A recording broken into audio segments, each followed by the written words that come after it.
If you can't beat Donald Duck, how are you going to beat Donald Trump? I think that's the question we have to ask when it comes to Governor DeSantis. And I think he should stay in Florida and continue fighting for the people there and try to finish that fight. I'd rather see President Trump, who's a deal maker, who can make things happen, take on woke corporations. Taking on woke corporations. This is a story about irony. There is Kari Lake talking about what Ron DeSantis shouldn't be taking on in the state of Florida because he keeps losing, and he keeps losing. And man, this guy keeps losing. Apparently, Donald Duck, he loses Donald Duck, Mickey Mouse, Goofy, anybody else. Who's it? Pluto, all of them, he's losing to all of them. And Kari Lake, she's no effing loser. So obviously she's backing Donald Trump, hoping for that vice presidential nod if he wins the nomination. She went on talking about how bad Ron DeSantis is and how much of a loser he is. Keep that in mind, he's a loser. Watch. This whole idea of the fight that is going on down here in Florida between Governor DeSantis and Disney, I mean, it represents so much for conservatives. I mean, they love what DeSantis is doing, kind of muting Disney a little bit against all their woke nonsense. And Trump somehow kind of got behind Disney a little bit on that. Do you think it's something that maybe he should, I don't know, move move a little bit in favor of against Disney and in favor of DeSantis, or am I missing something?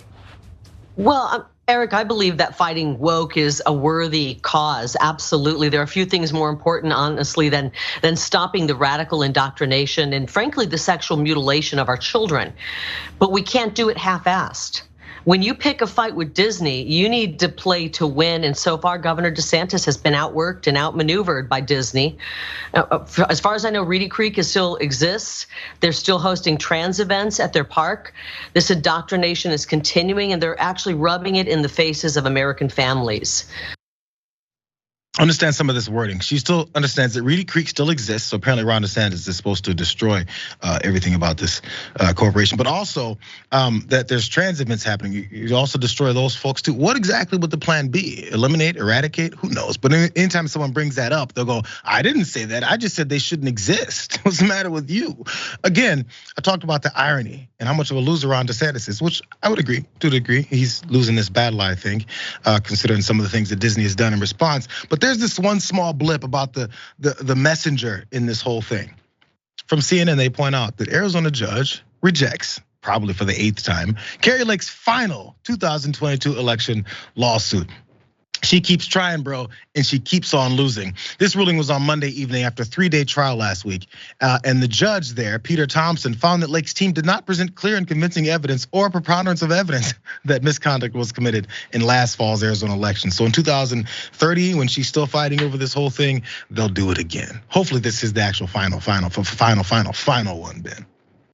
I mean, she and Trump should just rule the United States of Arizona together in a newly announced park within Disneyland, and everybody wins except the losers that are Trump and Lake and everybody who attends that horrible park, which at least will have no lines while you wait to get in, because you can just break right into the attraction through the windows and be called an American patriot and a hero. I mean, she is a traitor. Trump is a traitor. Every time they claim an election loss, they're traitors.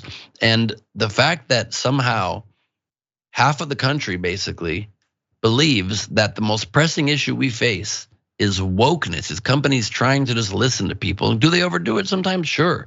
But if that's the biggest problem, that they're trying to listen to and be respectful and inclusive of groups of people, and that trans people wanting equal rights is the biggest issue facing us, when literally long-held women's rights are being ripped away, when children are being gunned down at schools, when our economy is in trouble, when the world order is in trouble with wars and conflicts brewing, and that's the issue that all they ever want to talk about is that. It's ridiculous. And I will end on this ponderance, if I may.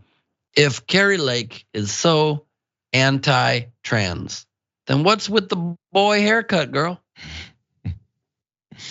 It always crosses over. They never really know. I mean, also when Look, Marge's boyfriend apparently was in drag. All of them do it, and they're very comfortable because Yeah. it's fun. If she's so against people identifying as they want and presenting as they want, then go traditional feminine, go long hair and 1950s Betty Draper dress and high heels and stay in the kitchen there, Kari. Stop talking on television. If you're so into traditional roles, just please bake me a cake and shut the hell up. Better not catch her in a pantsuit. It's weird how these hypocritical folks always don't do the stuff they tell everyone else to do. Also, never look into her background, whether or not she was ever on birth control. My goodness.